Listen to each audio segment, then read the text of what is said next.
Tu as un numéro aussi pour te joindre si tu veux des personnes pour te joindre.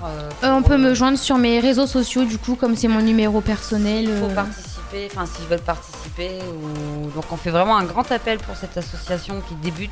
Une invitée ce soir, Lola Rock, c'est ça, hein, Lola Rock? Oui, c'est ça, bonjour. Bonsoir, bienvenue avec nous. Ouais, alors, me permets-tu de te tutoyer? Oui, bien sûr. Oui. Je tiens à dire que tu as 19 ans. Oui. Et que tu as une endométriose, une maladie dont tu vas nous parler. Et donc, je vais te laisser te présenter et présenter ton association. D'accord. Je m'appelle Lola, j'ai 19 ans et du coup, je suis la créatrice de l'association Madame Endo. Donc j'ai créé cette association car j'ai de l'endométriose depuis que j'ai 14 ans. Donc j'ai eu beaucoup d'opérations, beaucoup de douleurs, enfin le quotidien d'une endo girl. Et du coup je me suis décidée et j'ai agi pour créer l'association. D'accord. Et vous êtes combien pour l'instant ? Pour l'instant, du coup, je suis la seule dans le bureau avec juste une trésorière. Et du coup, on est quelques adhérentes. D'accord. Et les dossiers ont été envoyés et j'attends qu'on me les renvoie. Donc on envoie un appel pour voir s'il y a des gens qui sont intéressés pour te suivre. Oui. Tu es de Saint-Michel. Oui, c'est ça. Donc des alentours, même d'ailleurs. Hein, ah oui, ou d'ailleurs, Saint-Michel, ils sont... ça soit tout le secteur, après... Parce que l'endométriose, mine de rien, touche de plus en plus de femmes. Cette maladie, on n'en parlait pas il y a encore 30 ou 40 ans parce qu'on ne connaissait pas la maladie. Ça, je sais, je me suis renseignée. Donc, j'ai demandé ça, Mais après, c'est quoi l'endométriose ? Voilà, c'est exact. Merci. Je connais pas du tout. J'en venais là. C'est vrai que c'est un mot presque barbare, on avait de dire, mais pour les hommes, c'est compliqué, justement. Je te laisse expliquer. En fait, l'endométriose, c'est une maladie chronique et gynécologique qui touche quand même une femme sur 10. Et en fait, du coup, elle se caractérise par la présence de la cavité utérine, en fait, qui pousse à l'extérieur de l'utérus. Donc, ça se représente par des règles douloureuses, des douleurs abdominales, dans le dos, plein de choses comme ça, en fait, du coup, qui handicapent vraiment le quotidien de la femme. D'accord. Ah ouais, donc c'est pas joyeux quoi. Non, c'est pas juste des règles comme tout le monde le dit. Non, parce qu'il y a beaucoup de garçons qui disent oh t'as tes règles, t'as mal, machin, et en fait non, c'est vraiment une souffrance limite à accouchement. D'accord. Oui, c'est ça. Voilà, c'est vraiment voilà. Ouais, surtout si jeune. Oui. Et côté stérilité, du coup... du coup, oui, ça handicape de 50%. En fait, c'est tout ce qu'on sait, qu'on a 50% de chance, du coup, de pouvoir avoir des enfants. Mais après, c'est juste de la chance. Après, il suffit d'avoir des traitements, d'être avec une équipe, en fait. Et après, on voit si ça fonctionne ou pas. Et donc, tu es la première dans tous les Hauts-de-France à créer ce genre d'association. Oui, c'est ça. On est la première du territoire. Donc, est-ce qu'il y a des partenariats avec ton association justement pour t'aider et te pousser un peu Oui, on a réussi à avoir plein de sponsors du coup, donc notamment des boulangeries ou même des sociétés qui nous ont donné des dons financiers.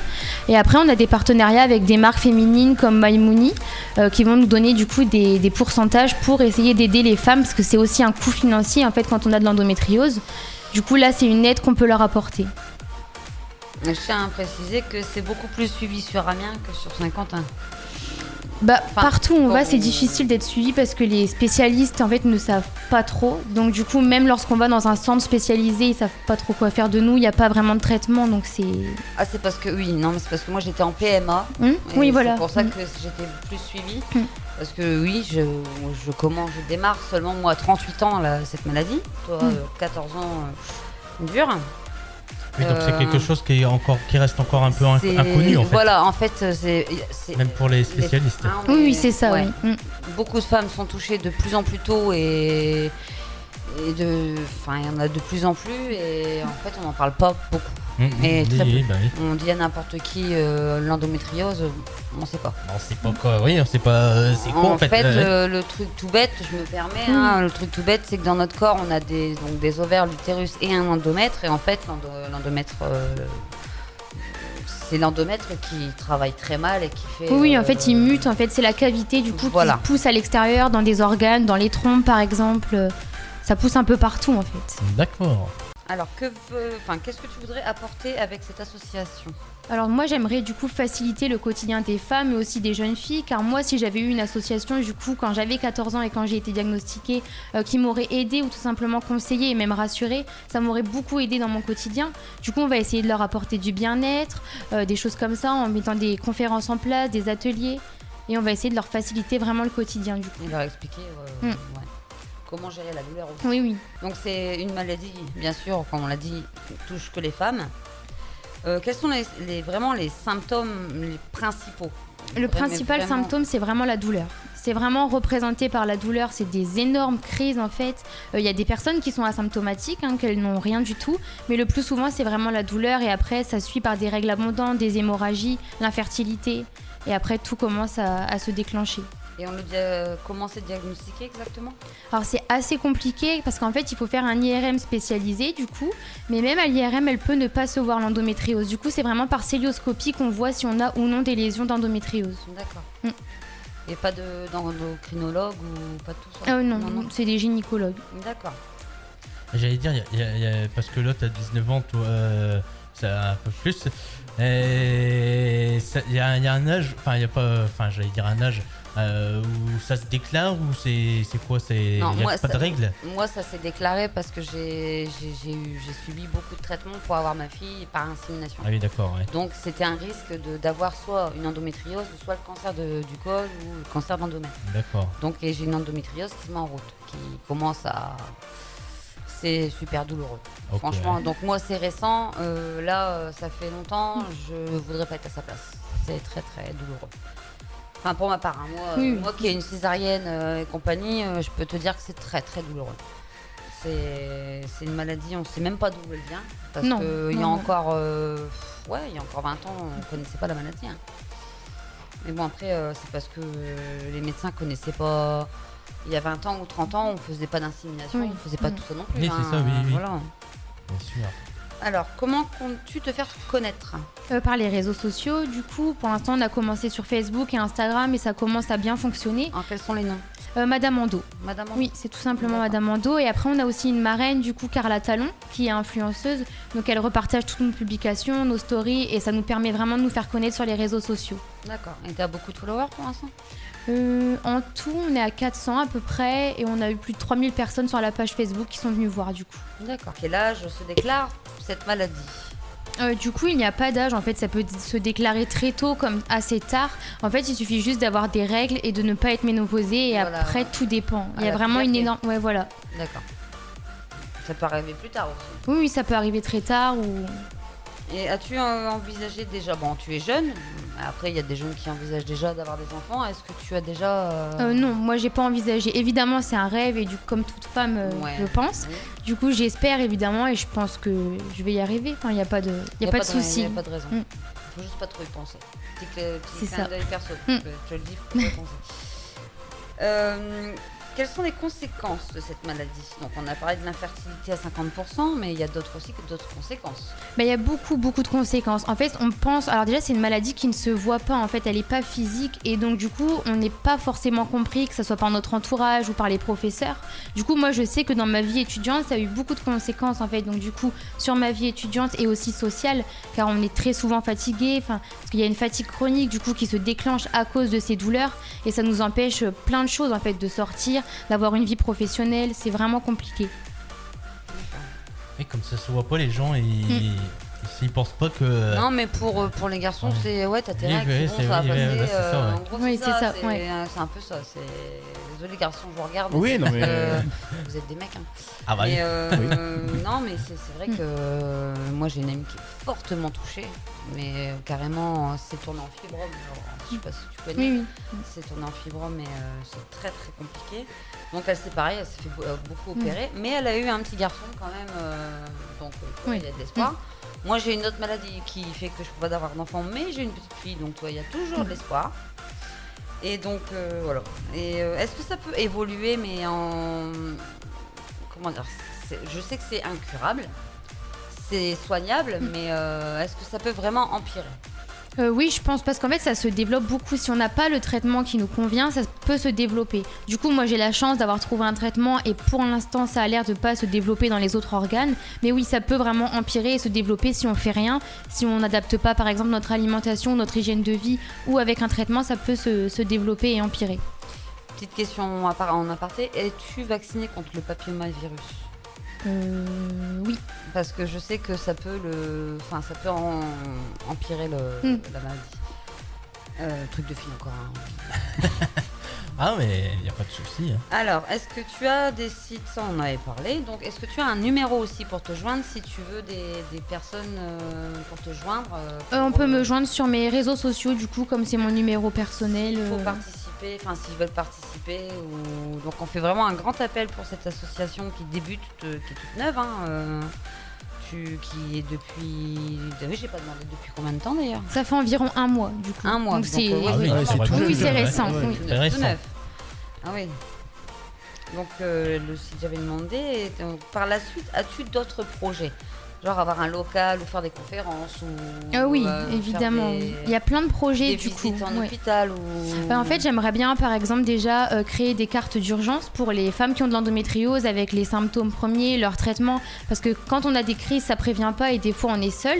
Et cette carte, elle serait gratuite. Du coup, au moins, ça permettrait, en cas de crise, de directement pouvoir donner notre carte et de savoir ce qu'il faut faire. Et aussi, un plus gros projet, j'aimerais beaucoup installer des distributeurs de serviettes hygiéniques dans les collèges ou lycées. Oui. Donc ça, il faudrait voir du coup avec les mairies, le territoire et tout ça, qu'est-ce qui est possible de faire, mais je pense qu'il y en a besoin. C'est un gros manque, il y a beaucoup de filles qui manquent l'école à cause de ça. C'est vrai que j'en ai entendu parler. Moi j'ai un trou, j'étais en train de parler de cartes et j'étais partie sur le bracelet des diabétiques. Ça fait un peu ça en fait ta carte, ce serait un peu ça. Pour dire, voilà, si tu fais un malaise, on fait ça. Et pour prévenir un petit peu la population. Avec les premières informations. Bah oui, voilà, et puis savoir quoi donner, parce que tu peux pas prendre n'importe quoi non plus. Oui, aussi, oui. Donc après, je vois que tu as un bouquin. Alors est-ce qu'il t'a aidé à gérer un peu Oui, beaucoup. Du coup, c'est le livre d'Enora Malagré, car elle est aussi touchée par l'endométriose. Et en fait, c'est pas un livre du coup qui nous donne des techniques ou des astuces pour aller mieux, mais c'est un livre qui moi m'a aidé à aller mieux, car en fait, elle raconte directement son histoire sans tabou, et ça aide vraiment, car on se dit qu'on n'est pas seul et qu'il n'y a pas que nous qui avons cette maladie. Est-ce que je peux le montrer à la caméra? Parce que bon, elle est connue, moi j'ai vu Koé il n'y a pas longtemps. Donc, oui, elle est dans son équipe. Elle est passée sur TPMP aussi en tant que chroniqueuse. On va bien un cri du ventre. Donc pour ceux qui voudraient se le procurer, je pense qu'ils peuvent toujours. Oh bah, il doit toujours être en vente. Oui, j'imagine, dans les librairies ou. Parce qu'il est récent, il me semble. Oui, il me semble. Ouais, il est récent. Merci. Mais après, je vais te laisser parler de toi, ce qui te touche le plus à cause de cette maladie. Moi, ce qui me touche le plus, ça a été du coup les douleurs, et surtout dans ma vie d'adolescente, car j'étais vraiment embêtée. En fait, j'avais des hémorragies tout le temps. Donc quand on est au lycée et qu'on passe le bac, c'est vraiment compliqué avec les professeurs et tout ça d'être compris. J'ai beaucoup manqué les cours jusqu'à temps d'avoir un traitement qui me convienne en fait. Donc là, pour l'instant, ça se stabilise un petit peu, car j'ai trouvé un traitement. Et là, c'est vraiment les douleurs en ce moment qui sont assez complexes, donc je repasse des examens. Moi, je suis suivie à Jeanne de Flandre à Lille, donc j'ai la chance d'avoir été acceptée dans un hôpital spécialisé, donc j'ai quand même de l'aide comparée à certaines, donc ça va. En ce moment, ça va. Après, il y a beaucoup de personnalités aussi qui sont touchées maintenant, on entend beaucoup. Donc, dont Enora, et une actrice aussi c'est pas Laetitia Milo, non? Laetitia Milo, ça, ouais. Mais qui a réussi à avoir un enfant d'ailleurs. Oui, elle a réussi, ouais. Donc, c'est 50% de chance. D'ailleurs, on parlait de 50%, mais est-ce que quand si on tombe enceinte avec l'endométriose, est-ce qu'il y a des douleurs en plus ou c'est toujours pareil ou... Ça, je pense que ça dépend de certaines femmes, parce que par exemple, il y a des femmes qui avaient des douleurs basiques et du coup ne savaient pas qu'elles avaient de l'endométriose, et après une grossesse, ça s'est accentué et là, elles ont vraiment découvert qu'elles en avaient. Donc ça dépend en fait, ça varie. D'accord. Ok. Mais après, c'est pas une maladie héréditaire, ça, non? En fait, c'est possible, il n'y a encore rien de prouvé. C'est une maladie tellement complexe et récente que du coup, elle est encore vraiment taboue et même les médecins ne savent pas. Il y a des chances apparemment que ça soit héréditaire, mais il n'y a rien de prouvé, donc on ne sait pas. Héréditaire ou génétique selon les deux parents. Ils ne savent pas encore. Parce que c'est pareil, c'est un sujet que j'ai feuilleté. Des choses à nous dire sur l'association peut-être qu'on n'aurait pas évoqué peut-être? Du coup, on fait un pôle le 8 juillet de rencontres et de présentation de l'association où les personnes vont pouvoir s'inscrire et surtout nous poser les questions qu'elles ont à nous poser avant de nous demander un dossier d'inscription. Donc c'est le 8 juillet à Saint-Michel, à la salle de réunion derrière la mairie, à 18h30. D'accord. Donc voilà, transmis. Si vous voulez vous y rendre, n'hésitez pas. Il y a peut-être un numéro à contacter pour plus d'informations ou sur les réseaux sociaux. Après, du coup, l'affiche est sur les réseaux sociaux, mais sinon, ici, il y a tous nos réseaux de marqués. Vous pouvez nous contacter. Voilà, faites pause sur la vidéo si vous regardez sur les réseaux. Voilà, comme ça vous avez le temps. Madame Ando sur Facebook, Madame-Ando sur Instagram. Voilà, donc n'hésitez pas le 8 juillet à Saint-Michel. Est-ce que je peux le garder ? Oui, bien sûr. Comme ça, je le transmette aussi. Ouais, écoute. Hein. Un dernier petit mot avant de nous quitter ? Je vous remercie, merci beaucoup. Ça m'a vraiment aidé et je pense que ça va aider l'association, donc merci beaucoup. J'espère que le message va se faire passer. Moi, personnellement, je vais en parler vraiment. C'est un truc qui me touche assez personnellement aussi, donc je vais en parler vraiment de mon côté, parce que moi, je suis pas d'ici, je suis gauchiste, carrément de l'autre côté. Et non, je vais en parler de l'association. C'est top de faire ça, c'est la première à 19 ans. Voilà quoi, c'est...